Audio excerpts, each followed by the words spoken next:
Great. Superintendent Carvalho, thank you for joining us in another episode of La Convo. We're super excited to have you here and appreciate you making the time. I know it's challenging for you with all your demands and your schedule, so we definitely appreciate you being here with us. This definitely would be the best hour of my day. Maybe the second best hour of my day. Right, you were just telling me. Tell me a little about that, because you were just telling me this, that you got a chance to meet up with Snoop right before this, which is, what a great humble brag, by the way. I don't have a Snoop story. That's pretty awesome. What was the context of it? I walked out of there probably with 10 Snoop stories, and I had zero earlier today. Look, incredibly bright individual, very giving to the community, true believer in the potential of public education. You know, he's a product of Long Beach Unified. We're not going to hold that against him. We're going to claim him as part of LAUSD. And his investment of time, talent, and treasure into programs of his own creation, like Little League programs, programs of support for students with diverse abilities, are having an impact, and we are aware of them. So it was great to spend time with him. Also a football coach, right? I mean, he's a football coach for a long time. Yeah, he's also played a little bit. We're not going to get into too much of that. But remarkably talented individual. We're in a conversation, and I said, you know, at some point I'd love for you to record an attendance message for our school system to get kids to go to school. He says, all right, let's do it. I said, like now? Yeah. So right there on the spot, he did a rap. Wow. And I couldn't believe, I don't understand the talent behind that. That extemporaneously, right there in the moment, somebody's able to craft exactly the message that needs to be heard. Sure. And giving individual, I mean, it took almost as long for him to leave the building as it took for us to meet, because every single person he met, he would take a picture with. And he would put his arms around the person and make you feel like you're the most important person in the world. And that just speaks about his humanity. And as we discussed, I said, listen, I learned from my mom, and I honor my mom every single day. So that's the way I behave. So it was a great meeting. That's great. And by the way, more things to come, by the way. Soup and Snoop. It's going to be a thing. Soup and Snoop? Soup and Snoop. Oh, got it. Right. That'd be awesome. But I think you were telling me part of what we recently were together is something, a really cool thing that you did, which is these rooftop concerts, or rooftop concert series that just happened a few weeks ago, where you featured both a teacher and also some students to do a concert in the helipad of the LAUSD headquarters. Tell me how. By the way, just on the logistics of getting the team to agree with you to do this concert in the helipad, I was on the team here. I was very impressed just on you pulling that off. I think it speaks probably to your broader ingenuity, or at least trying to push the boundaries on some stuff that can be done. But what was the idea behind that? Like what was the driver wanting to have that kind of event? And did you feel like you achieved what you were trying to achieve? I'm a big believer in the talent of our youth. I'm a big believer in the talent of our workforce. So the idea behind it was, you know, I don't know about you, but I remember the Beatles rooftop concert. I remember Bono, U2 rooftop concert. That was in LA, I think. In LA. Yeah. And the idea came to my mind, why not showcase the talent of our workforce, the talent of our students, and then with guests showing up and participating. And my goal is to bring awareness, create beautiful noise over the airwaves and the skies of Los Angeles. Right. Every time I look up at those beautiful buildings, those skyscrapers downtown, each one of them has a helipad. Rarely does a helicopter land there. Yeah, I've been here 3.5 years. I've never seen a helicopter land on the helipad over my building. And I thought, why not start here and then allow the contagious nature of beautiful music, the sound of LAUSD, to be so pervasive and evident across our community. Now, I have a preferred time. Sunset, I think, is the perfect time, because you catch a beautiful sunset from any rooftop in LA. And in the process, I think people will be inspired to hear the voice of students, to hear the voice of teachers who happen to be artists themselves. And the greater awareness we create about public education, what it represents, the greater support we get. And by the way, I think we're living through dark times, not a political statement, but there's confusion, there's fear. I think we need hope. And music to me brings hope. Music to me brings dignity to humanity. And you were there. I mean, to listen to Emmanuel Ray, one of our second grade teachers, a contestant on The Voice, sing side by side with our youth and have their loud voices basically flood the cities of LA. I mean, I want to continue to do this. I want to go to every single rooftop in LA with the talent from our community and create another signature event that brings hope to our community. I mean, to me, the part that I felt was really interesting in being there, it is another sort of example of how do you showcase the talent that lives within our city, within our public education system, and that maybe sometimes doesn't get the recognition that it should. And these are moments where you're like, wow, like there's all this talent that is there, and that talent could be academic, that talent could be around music. And I love more than anything the showmanship of it, because I think there's an aspect here where, because I want to get into your actual role as superintendent, because there's also an aspect that is very external facing, right, in what you do. So as superintendent, you have, we kind of looked at some of the stats, over 540,000 students, over 1,000 schools. 60% of those are from students that come from low income, about 73% Latino, 100,000 plus English learners around a whole like slew of different type of languages. It's not just Spanish. That's a massive undertaking. How do you maybe talk to me about that? You've been in the role here since 22, is that right? Correct. I arrived on Valentine's Day, my first day of Valentine's Day 2022. So I was loving the air. How do you even begin to go about sort of taking on that second largest school district in the country? I think first is New York. Right. That's a massive undertaking. It doesn't even talk about teachers. Teachers, what, has to be 80,000, somewhere in that range? So we have, our workforce is about 75,000, full and part-time. About 34,000 are teachers. Then we have support staff, the bus drivers, custodial staff, security, psychologists, psychiatric social workers. Our budget is about $19.9 billion. So if we were a business, we would be a vastly large business. Our business is a very important one. Is to really enlighten, protect democracy, because without public education, there is no democracy. It is to build a path for sustainability and a viable way of life for young people in our community. Is to ensure that the social ladder of success is fully exercised by the young people today. Critical thinking, it is the place where we hope to teach people how to think independently in complex ways. It's also where we build community. I mean, think about another place where people of all walks of life, all ethnicities, nationalities, speaking different languages, with different sets of beliefs, come together in one room and sit together and side by side, shoulder to shoulder, heart to heart. They begin to learn from one another. Right. So the process of public education is not just learning from a teacher. It's from a teacher, yes. The teacher's learning from the students, and the students are learning from one another. That's how you build community. But how do you get to that? Well, I was superintendent in Miami for 14 and a half years, and Miami is the third largest school district in the country. I want to be clear, I'm 100% LAUSD right now. And I am hell-bent on elevating Los Angeles Unified as the premier urban district in the country. The job itself spans a number of responsibilities. Number one, you're running an educational institution where that is the core function. But you're also running a number of massive businesses. So transportation, we have over 1,000 buses. That in itself, sure. The number of meals we serve every day, over 500 million meals every day. Particularly now, as a result of the federal shutdown, we decided to offer supper dinners to any kid in our community, whether they are our students or not, age 1 to 18. So you're running a series of massive business operations, our IT division, to support the foundationally important element of education. For me, it is a very, very personal decision. I do this because I love it. Public education saved me and made me.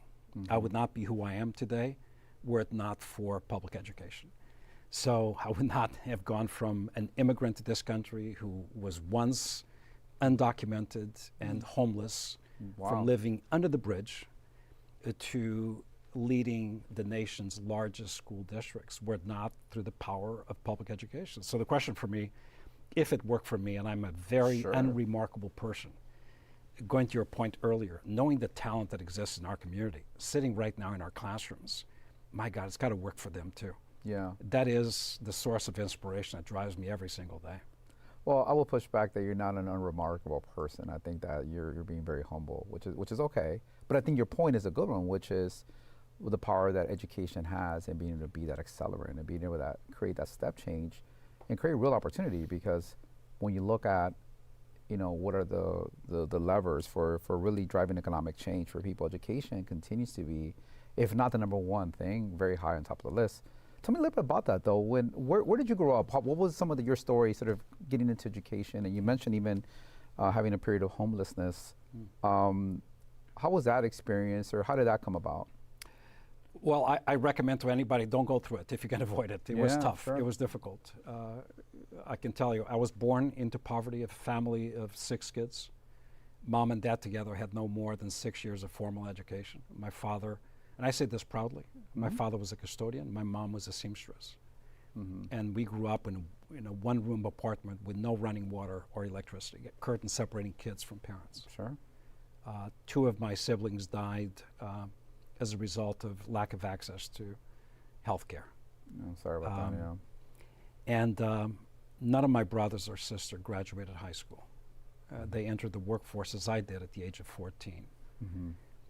I graduated high school, and I again, education saved me. Where were you growing up? I grew up in Portugal.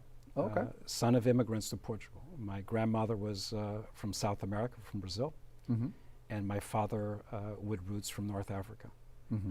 So even back then, there was a part of me that felt, you know, I'm in a new home that welcomed my family, but times were tough. I mean, we felt hunger. There was always a need for something. What we did not lack in was love. My parents' devotion to us was incredible. After graduating high school and wanting to continue, but my parents possessing neither power or influence, I felt I have to leave the country. And I got a job. I first got my parents to emancipate me. I was a minor. Oh, wow. The legal process, I was 16 and a half at the time. I got my parents to give me the ability to travel alone with my own passport. They signed off on that paper, and I got a passport to get a job. And I worked on ships, cleaning decks of ships, going the bow of the ship and carrying luggage and, scrubbing huge pots and pans for 8 months, just enough to get enough money to come to the States. So I came at the age of 17, first in New York City. I was telling the students earlier that I became the best dishwasher in Manhattan 4 hours after I arrived in the city. Nobody asked me for papers, documents. They just wanted somebody who would do greasy, dirty, sweaty work. And then I became a day laborer. I worked in construction sites. I worked in farms. I picked tomatoes, okra, apples. I broke horses, and the horses broke me. And but I had this idea of going to school, and I replugged back in first to a community college, and then some of the best colleges in the country, and the rest is history. But before that, while in Miami, times got really tough. I still did not have my papers. It was hard to get work, and I lived part of the time in the back of a U-Haul truck that a buddy of mine who had a little painting business let me sleep in the back, and I still smell the smell of paint and kerosene. And for many a night, I slept under a bridge, blocks away from the office that years later I would occupy as superintendent of Miami-Dade County Public Schools. That's wild. And I mean, even hearing you describe that story, I mean, it must give you great empathy to understanding different economic situations for different people as they're kind of coming up. Also, frankly, the power of hard work and to your point, the power of education, what it can do to transform the trajectory, right? Because to your point, I'm sure at that while you were sleeping in the back of that U-Haul truck, you know, at that point, probably not thinking I'm going to be in charge of these, you know, 550,000 students and have this massive budget I'm responsible for. But I think it's those experiences that if we're able to harness them in some form or fashion, it just gives us a lot of drive. I mean, I will tell you for myself, I grew up, I think I shared this with you before, but I grew up in Compton, right? Also immigrant. And I was never homeless, but my only similar thing, because you remind me when you said that, is to this day, I cannot wake up in the dark because it really bothers me. And the reason it does is because when I was a kid, at one point, my parents, my mom and dad and myself, we were all sharing like this house with other families, but the three of us were specifically in the garage. And because my dad worked at nights, we had to wake up in the dark to get ready to go to school. And I hated that so much. I hated having to stumble, like trying to grab my stuff and kind of get ready quietly. And of course, we're trying to be quiet for my dad, not to wake him up. But to this day, like anywhere that I go, I gotta have like the windows open. I gotta see the sunlight come in, and it's so interesting how those things really kind of leave a mark. Yeah, they leave a mark in you. But they also in many ways are a reminder of how far, I guess, we've come to some extent, but also how much work actually pays off, right? It's almost that kind of driver. How do you feel like those experiences really helped shape as you started getting into education, and whether it was for in Florida and even now here, to understand sort of the range of circumstances that people have? Because to your point, public education really is a place where a lot of different communities kind of come together of very different socioeconomic backgrounds. And sometimes while hopefully their broader goal can be unified, but sometimes the incentives from individuals can be a little bit different. Yeah. So to the point you just made, my early beginnings and my lived experience, whether it was with my family or here, absolutely marked me and defined me. So I carry with me professionally a chip on my shoulder. Sure. So I need to live two lives.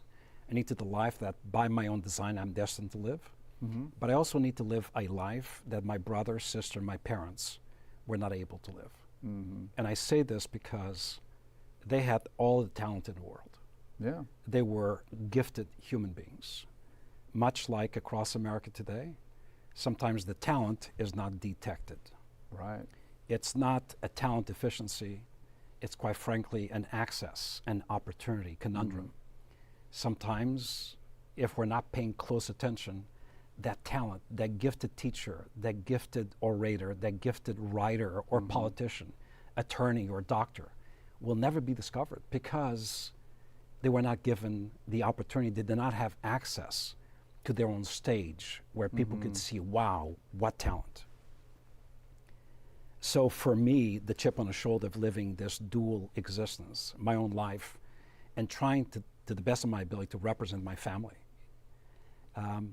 I think serves a professional purpose of putting the spotlight on kids, on young people who today find themselves where I was or my family was 40, 50 years ago. And I live with that every single day. Yeah. So discovering talent, enabling talent, creating opportunity, building the social ladder of success, creating democratic thinkers, helping people live in diverse communities like ours, that to me is the best thing in the world I could do. Right. So yeah, I'm doing exactly what I love to do. I'm doing exactly what I believe I'm good at, and I'm doing exactly what my parents would hope I would do. You know, I love that. And I think, you know, when I've heard and met people that are very self-made, as you are, I almost feel like there's like two different paths people take. One is what you just described, which is, I know how hard it is, and part of what my goal is, like, or understanding that there is so much talent that is there that sometimes gets overlooked, and which is I think what you were speaking to, and how do we make sure that that talent doesn't get overlooked and is given the opportunity, is put the light, you know, on them. And then there's another camp, which I don't never understand why some people are like this, but there is a self-made, which is, you see, I did it all by myself. You see, like, everyone could be successful. There is, like, what are we talking about? I did it. Look where I came from and I got here. Right. So why do we do all these extra things for people? If you just work hard, it pays off. And it's almost like a complete misunderstanding that just because the unique situations that you were in. I mean, I talk about it from growing up in a place like Compton, where there was a lot of violence around where I grew up. I'm like, hey, listen, I don't want everyone to have to go through that to then be a huge motivator for them to like want to succeed in life. Like that's not a great recipe, because for the one or two people like me that got out of it, there's all these others that didn't. And it wasn't a lack of talent, to your point, right? It was maybe a lack of opportunity, a lack of ability to be able to act on those talents to be able to surpass their current situation. I think you're making a powerful point. You know, there are those who will open the door for themselves, right, but through the process of opening the door that you go through, you've succeeded. They keep the door open for everybody else to follow. Mm-hmm. There are those who will open the door, they succeed, they close the door. Right. And they imagine that everybody else needs to go through an equal struggle to get to where you are. Right. That's like a rite of passage type of thing. Right. But you know what? That's not the way we are as parents. We I certainly want my daughter to not go through anything that I went through. Yeah. We want we want to pass the baton of opportunity up, not down. Mm-hmm. So, by the way, what I just said resonates powerfully with me. Mm-hmm. Years after, I was born, my parents had another child. His name is Pedro. And Pedro and I connected. I was much older than he was, and he's like my brother's son. Sure. And guess what? I opened the door, and he followed through that door. Yeah. And today, he's an oral surgeon. Nice. That, in my opinion, maybe would not have happened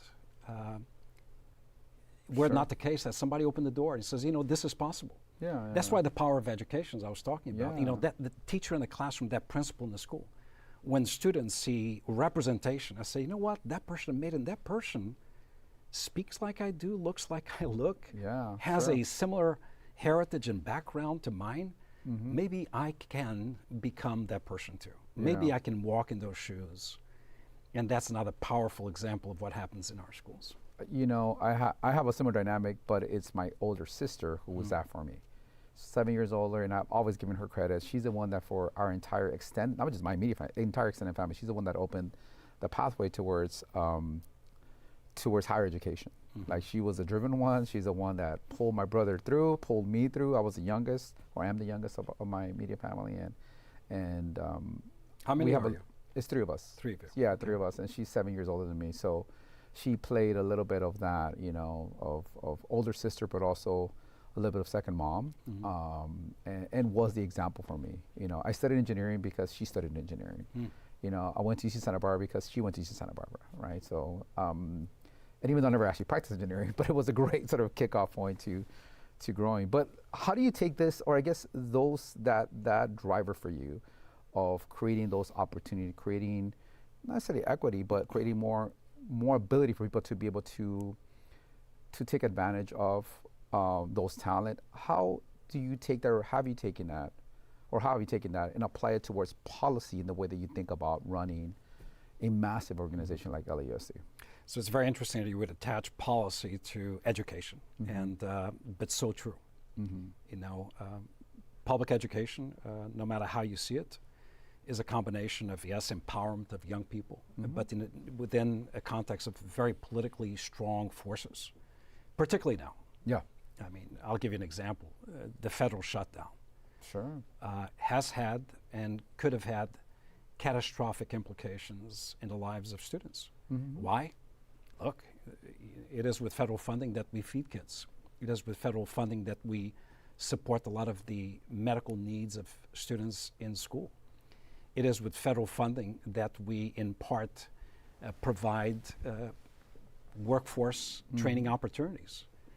It is with federal funding that we support students with disabilities in our school system. During the federal shutdown, 1.7 million people in our county depend on subsidized meals, depend on SNAP investments. Out of the 1.7 million in the county, close to 200,000 are our students. Right. That's why recognizing the policy implications, quite frankly associated with decisions that were truly politically motivated, kids would go hungry in our community. Yeah. So what do we do? And that's real impact, by the way. That is not just a talking point. That's real impact. Right. You feel it. Yeah. And in some cases, you're talking, I've spoken with individuals whose parents are federal employees. So the parents are going without a paycheck. Right. So kids are being deprived of food. Yes, yeah, double jeopardy. 100%, yeah. And this is happening in the most powerful, richest country in the history of the world. And that to me is the baffling thing. Yeah. So we decided that not only are we going to offer free breakfast and lunch to every single student, which we do as a matter of policy, but we would super activate every one of our schools, the vast majority of our schools, for the distribution of supper, free supper for kids. Yeah. I was at Fremont High School this morning, and they used to deliver about 50 suppers for needy kids. That jumped to just below 300 per day. Wow. That reflects critical need. Yeah. So policies and politics at the highest levels of the land have specific impacts which can be detrimental to young people.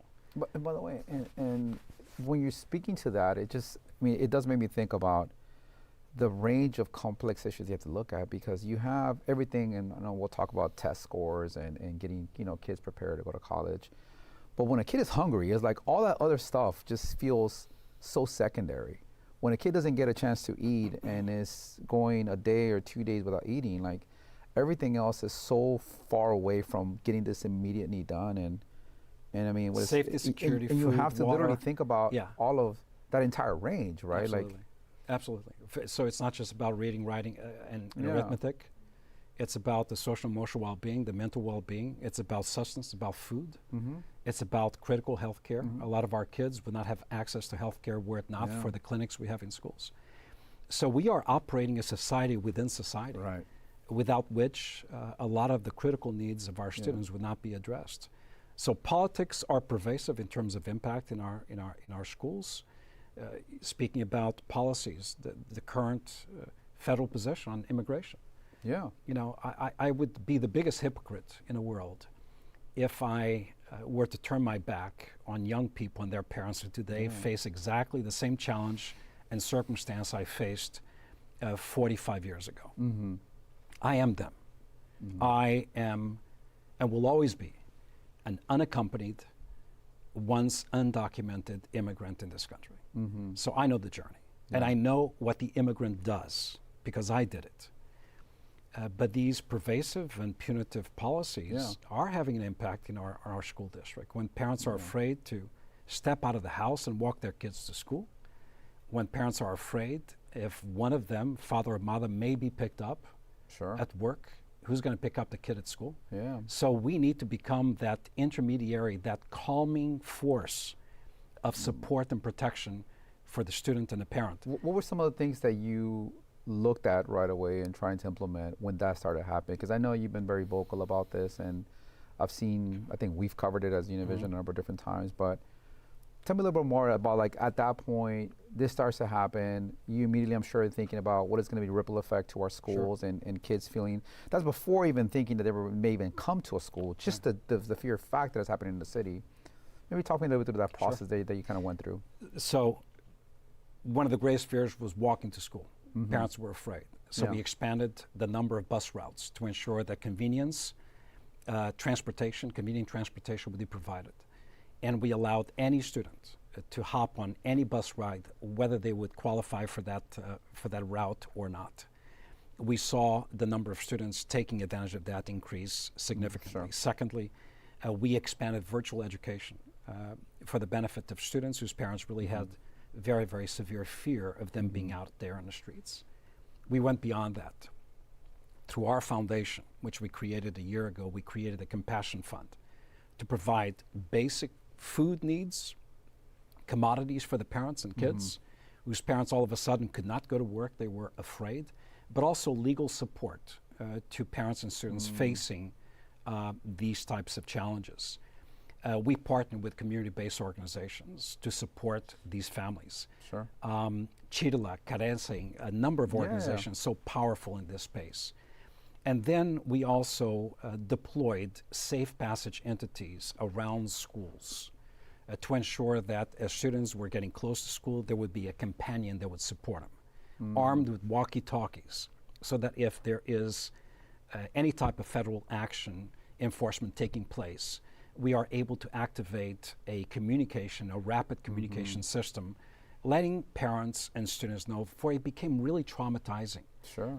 In addition to that, and I'm still waiting on an answer, but I've sent now 2 letters to 2 federal secretaries, Secretary of Homeland Security and the Secretary of Education, with one simple request.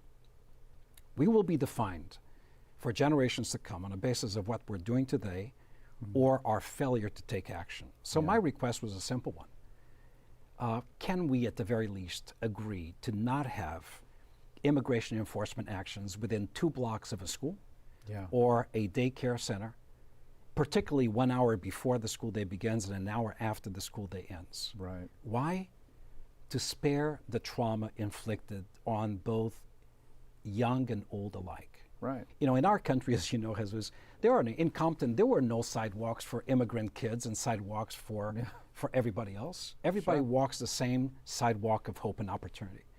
The thought of kids as young as 5, 6, 7 years old watching members of their community being yanked from the streets by individuals with helmets, with face coverings, with long guns and vests. It is traumatizing for people like us, and we are adults. Sure. Just imagine the long-term impact on children, just to spare them that. I will continue to advocate, from a policy perspective, decent practices that should be observed in our communities. I don't think it's asking for too much. No, I agree with you. And it's not just the direct people being impacted, but all the ripple effect of all the other people that get swept up in the process, right? Whether it's the children or some of these folks that are being picked up, or frankly, people that are being picked up that that do have legal status, that have everything in order. But it's been, I think there's that ripple effect that obviously has a lot of challenges or a lot of impact that it creates. But with you specifically in LAUSD, I mean, we've talked about it as a media company. You know, LA itself has just gone through the ringer this year. I mean, we started with the fires, another massive issue that required a lot of mobilization in the part of LAUSD. Talk to me about that. Like, how was that process as the fires kind of broke out? I know there was, I believe, a couple of schools at least that were burned down in the process, if not fully burned down. And the idea of having to redeploy these children in a manner that also, you know, try to minimize some of the long-term impact and trauma that is caused by them losing their homes and maybe even their schools. In some cases, they lost their homes, they lost their community, they lost the sense of protection, and they lost their school. So as a result of that, we really turned a tragedy into a triumph. It was clear, the direct impact in terms of fire damage. We're talking about 3 schools: Palisades Elementary, Marquez Elementary, and Palisades High. 2 of the schools completely destroyed, 1 about 40% impacted. I think one of the miracles as a result of that tragedy was we made the decision to relocate the entire school community together, meaning we're not going to disperse students to a number of schools. So within days of the fires, schools and education resumed for each one of those 3 communities, meaning we moved all of the students, all of the teachers, and the principals together. Because in times of need, you want your posse with you. You want your friends with you, your teachers with you. That's who you trust. I remember when we first met, you told me that. I just felt like that was such an insightful thing to do, because in the middle of chaos, having people around you that you know and you trust is so important for that common support. And stabilize, normalize conditions as much as possible. Now, I can tell you that our sites were the first sites to be cleared by the Army Corps of Engineers. I spoke many times with Governor Newsom, with Mayor Bass, with county entities to prioritize the schools. Why? There's nothing like a school to bring community together. And I have to say that we now have a fully operational school. Our kids are back in the Palisades at the elementary school. We built a fully portable school on the site that was previously burned. We placed the school on what used to be the recreational space.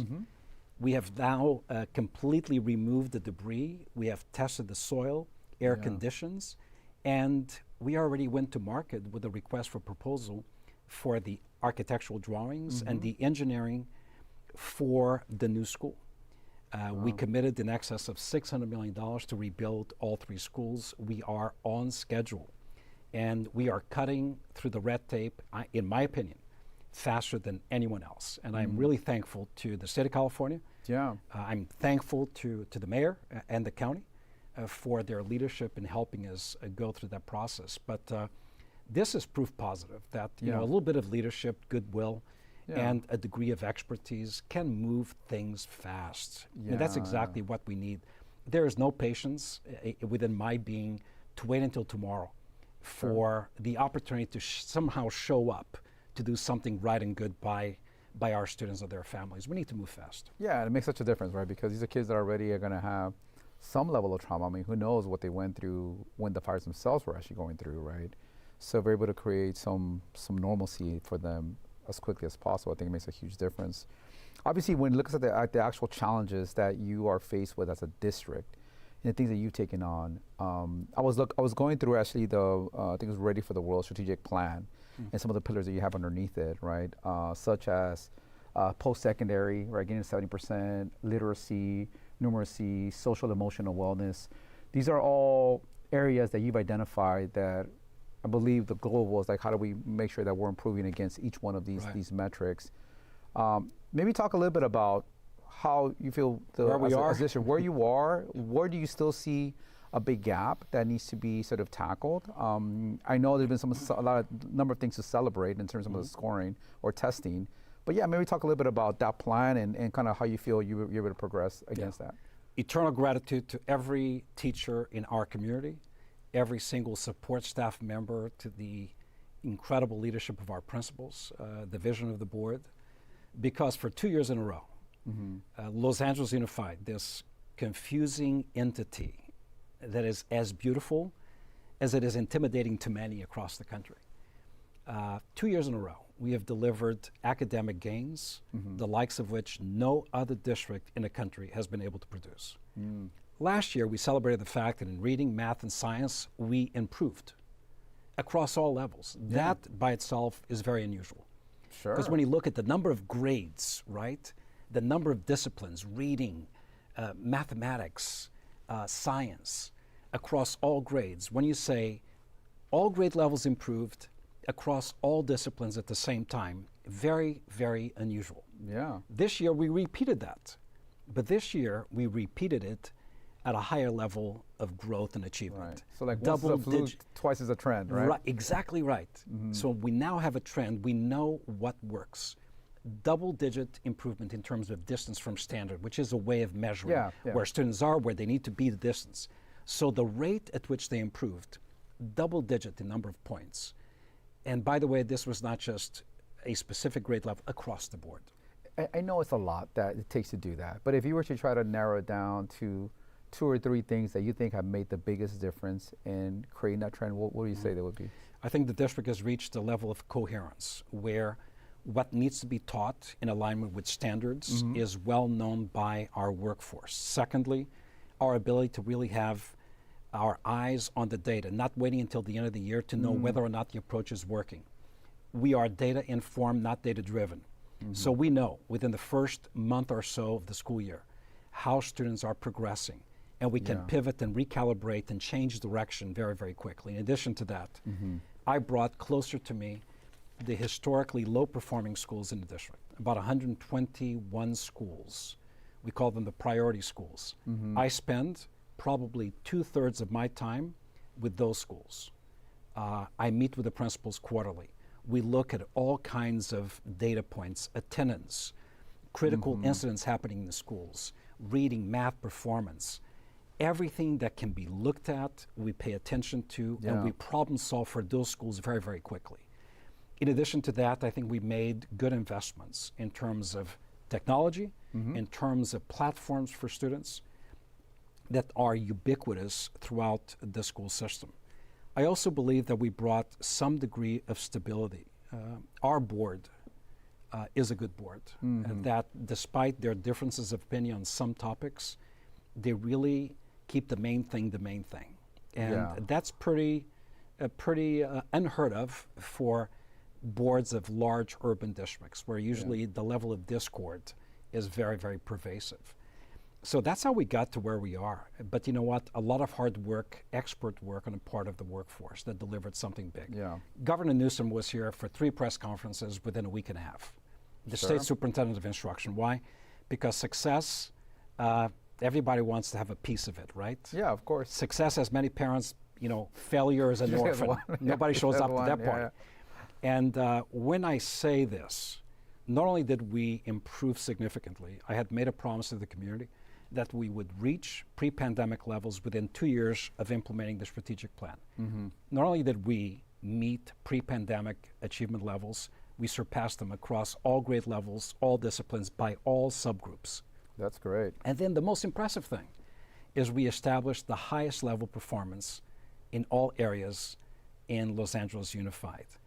And equally impressive, and this is something that I want people in California to really listen to me carefully, because I believe in Los Angeles Unified. When you disaggregate the data, what that means is, you know, if I ask the question, how are black kids in LA compared to black kids across the state in terms of performance? Latino kids, white kids, Asian kids. Guess what the answer is?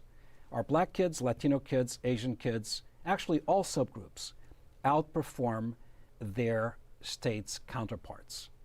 They are outperforming them. Our rate of growth in reading and math is about 2 to 2.4 times the rate of growth across the state. So something big and beautiful is happening here. I don't want to use that big and beautiful, you know, lightly, but the big and beautiful is right here in LA and not elsewhere. You know, in preparing for this conversation, because I obviously I knew some of this data from what I've heard you share with us before. It did make me think about, and I can't remember if it was the original Freakonomics book or Super Freakonomics, the second one, but there was a study that they referenced there. It was a study, I think, out of Baltimore, where they tracked the educational performance of kids across multiple sort of socioeconomic groups, from like TK to all the way, I guess, as adults. And what was interesting, they were trying to understand how much of an influence, of a root cause was being in schools that are in lower socioeconomic status versus those that are higher socioeconomic status. Because normally what you would see is that as adults, pretty big gap between those two groups. What I found really interesting is, as I looked at this data, it looked like during the school year, the amount of learning, the rate of learning that was happening, whether someone was going to a school that was within a more poor neighborhood, let's call it that, versus a higher income neighborhood, the amount of learning that will take place during the school year were pretty similar. But it was actually the summers where the kids, where there was the bigger rate loss in the case of the low income kids, and it wasn't just lower or higher rate loss, right? But in the case of the higher income kids, they were actually gaining in some of their skills, reading, math, et cetera. So this idea that learning inequality was largely a product of life outside of the classroom. And obviously you can only have so much charter and what you could be responsible for, but how do you think about that? Is like to making sure that the things that as a school district you put in place, involving the community to make sure that those learnings, those gains that we're talking about are sustained. And they're sustained not just within the classroom, but outside of the classroom. Right. So the study is so correct. Yeah, kids will learn throughout the school year, and then depending on the length of summer vacation, there's what's called the summer learning loss. And by the way, it can happen actually during winter break. It doesn't take long. It's that quick. It is that quick. And there's a reason for that. Kids in higher socioeconomic neighborhoods, you know what happens. They take vacations with their parents. They take them to the museum. They have plenty of books and digital assets at home. They're plugged in. Kids in poor environments, they have sometimes single family, parenting, even with both parents working, they're working 2-3 jobs. 100%. So it's like the replica of my parents. I didn't have enough quality time with my father and mother. They were too busy bringing in the basics. So the access to life's learning through whether it's the library, the movies, museums, vacations. I've met kids in LA who have never been to the beach, and the beach is right around the corner. I've met kids in LA who have never been to the mountains, and the mountains are right up the hill. And I am so tired of coming across those instances. So there is a huge gap that separates what happens in the lives of kids outside of school. That's why. So what do we do? Once we know better, we need to do better, right? That's what Maya Angelou said. I believe in it. That's why we run the longest and the largest summer school program in the country with over 110,000 kids every single year. And in the summer, it's not just academics. That would be boring. Ask the students. Right. It's a combination of academics and enrichment, culture, arts, music. Creating those life experiences. Yes. The equivalent of summer camp. For sure. Which a lot of wealthy kids get to go to, but poor kids don't. So why not have that? We also have winter academies. We also have Saturday academies with enrichment programs for our kids. We have Beyond the Bell with enrichment activities for students who otherwise could not afford them. Whether it's playing chess, playing violin, Chicano music, mariachi, you know what? We ought to be able to be the providers of that. So if you build around the student not only a very solid educational approach, but then you surround the students with those experiences that enrich their lives, then learning happens. And the learning loss is reduced or eliminated. I love that. I will tell you that even the insight that you just shared right now about meeting kids who, inner city, who never been to the beach, I tried describing that to some people. Actually, I think I was here in our office, I was saying that, like, look, when you're growing up in poverty here in the inner city, you don't travel very far away from where you live. Like, I don't think I went to Hollywood till I was in my 20s. And I grew up in Compton. Like, it's not that far, but it was just like, it might as well have been another world. I was lucky in the fact that my dad was like the dad in the neighborhood who we would all jump in the back of his truck, no seatbelts, back of literally the bed of the truck, and would take everyone to the beach, right? And he was the guy. He was the guy, and that's the reason why all of the kids in the neighborhood, we all got to go to the beach because my dad would do that. But without him, none of us would have been also to the beach. It would have been a whole other world that we would have never got a chance to explore. But it's so right with it. And I think creating those life experiences that some of those kids don't get a chance to be exposed of is super important in how we think about education. That's why, by the way, we launched Everybody Mentors LA. Meaning there are about, when you look at the data, there are about 13,000 teenagers within LAUSD who, as a result of a variety of circumstances, could drop out, could get into some type of trouble, could create self-harm. And my idea was there have to be 13,000 great models in our community that we could pair with each one of these students. For that echo, that support, that role modeling. And if we each make a decision to go beyond our boundaries and connect with a young person, it could be the effect that your father had on the kids of the neighborhood. He didn't have to, but he chose to. He chose to. Speaking of which, one of the things obviously that you were or are focused on is post-secondary. And I think we're living in a really interesting time when it comes to post-secondary. On the one hand, you see increase in I think especially among diverse students, higher rates of them going to higher education, right? I think especially women are going to college at much higher rates. But you're also living in a moment where, and I was looking at actually Gallup data where it talks about what is the value that Americans are placing on college education, and the drops are significant. I mean, in 2010, it was 75%, thought was very important. By this year, 2025, 35%. And it's not just one group, it's across every group, but there are certain groups that are even higher. Men, higher than women, no college degree, higher than with college degree. White, non-Hispanic, higher than diverse audiences. And politically, Republicans are higher in terms of the drop, but also our Democrats. So Republicans from 65 or 68% to 20, Democrats from 83 to 42%. Now this is perception, right? And at the same time, we look at college acceptance rate. I think I was looking at UCLA's college acceptance rate. It's like 9% now. It used to be, I think, in the high 18s or 15, 10 years ago, which is bad then as well. I sort of joke that I know I did my MBA at UCLA, undergrad at UC Santa Barbara. I don't know if I could get into either one of them now, or could afford it. So timing is everything, right? Yeah. How do you marry that to the efforts that you're doing as part of preparing kids for hopefully secondary school, to both the sentiment that is out there where people feel that it's a lot less important.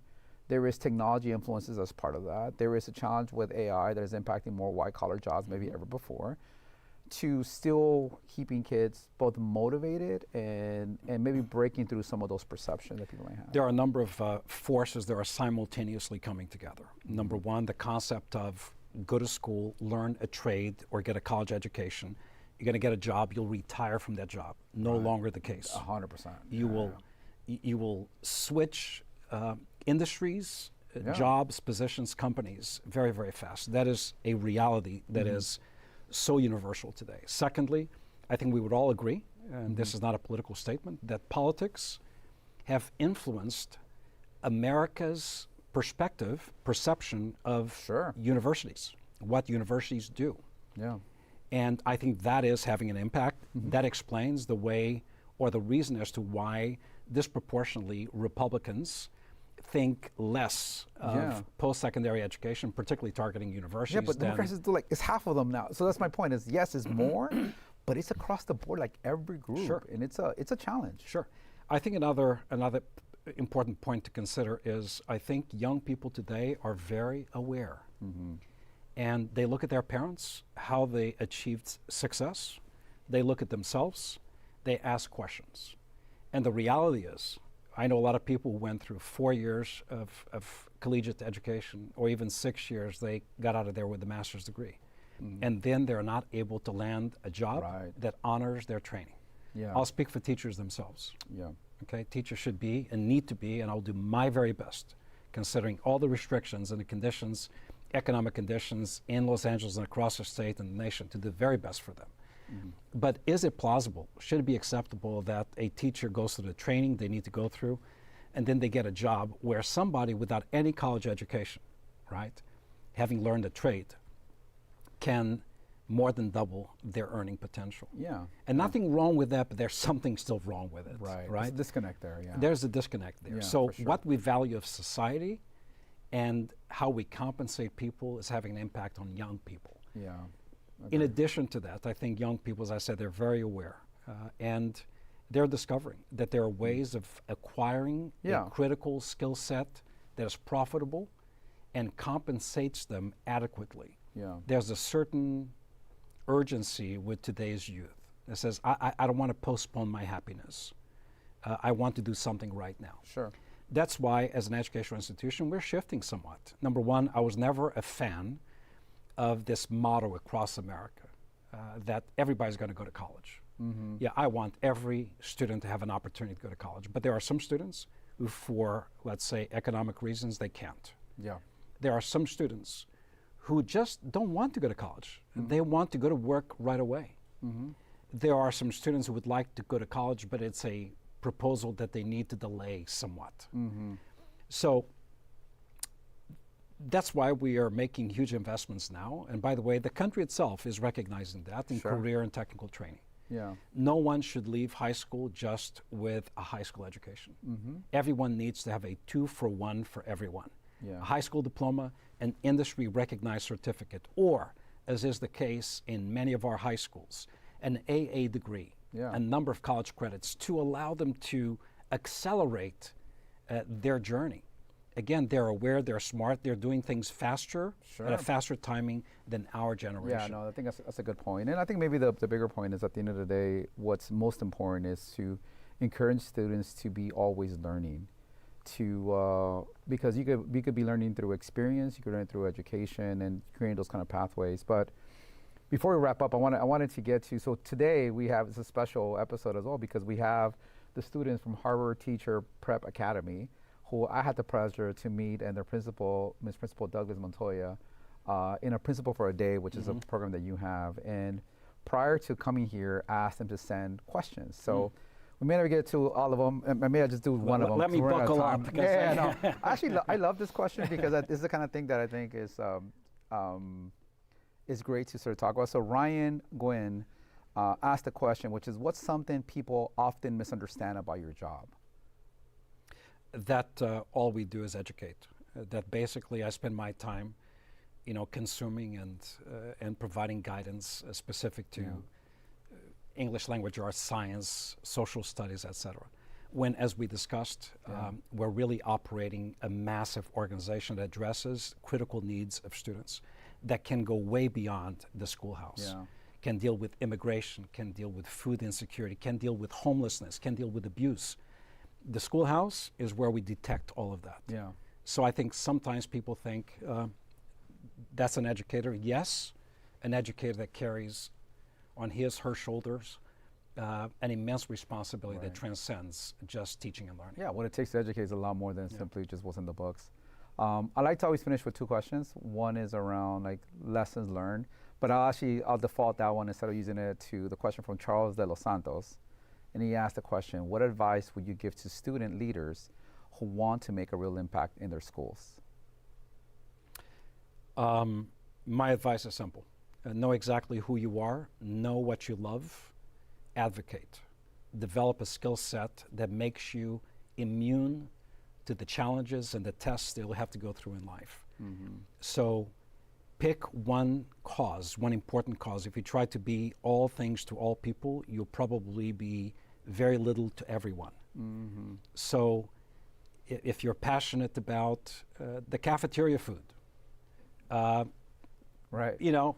post about it. I didn't like what I ate. Put pictures up. If you're passionate about the cleanliness of restrooms, take that as your cause. If you're passionate about what teachers go through, join that advocacy process. So pick one big important thing, research it well. Don't speak unless you know about it. Research it well, defend your case, and then press all buttons to elevate your voice above others. Be informed, and speak up. Last thing is we like to do this thing, which is predictions. As you look maybe the next 10 years within the education system here in the U.S., what's maybe one prediction that you see forthcoming that maybe the rest of us haven't quite realized yet? I think within 10 years, what we see today is a pretty static school day. Everybody starts at the same time, ends at the same time, will become a thing of the past. I think public education will morph and evolve into a much more organic, individualized approach where students will have time to come together, and we need that. We need the socialization, but the rigid schedules, I think, will become less important. We already see that happening with many other elements within our society. I think that's an idea whose time will come. There will be less emphasis about students actually sitting down for 60 minutes at a time in largely silent environments with some degree of interaction, to then, in a very annoying way, be reminded that it's time to get up and go elsewhere by very loud bells. I think the seating and the comfort of the environment itself will change. And I think teachers 10 years from today will be knowledge navigators. I like that, knowledge navigators. They will go from the front of the classroom to what a lot of teachers do today, to permeating the entire space, and really utilizing new and developing technologies to, number one, make them more organically connected to the classroom environment where they are, eliminate some of the duty and the stress and the time associated with paperwork, and allowing them to be the consummate performers on their stage that we call the public schoolhouse. That's great. What a great way to wrap up, Superintendent. Thank you for being here. Anyone that wants to find out more around the great work you guys are doing at LAUSD, where should they go? Our website is chock full of information, lausd.org. Research us, push us, tell us where we're getting it right, where we're falling short. But support public education with your voice, with your investments, and with your ideas. There is no democracy without public education. The two of them are two sides of the American coin. Hurt one, the other will suffer. That's why I do what I do, and I am so proud to, at this moment, lead the best darn urban school district in America with a clearly defined promise based on diversity that LA so proudly defines. I love that. Thank you, Superintendent. Thank you. Great. All right, guys, that's it.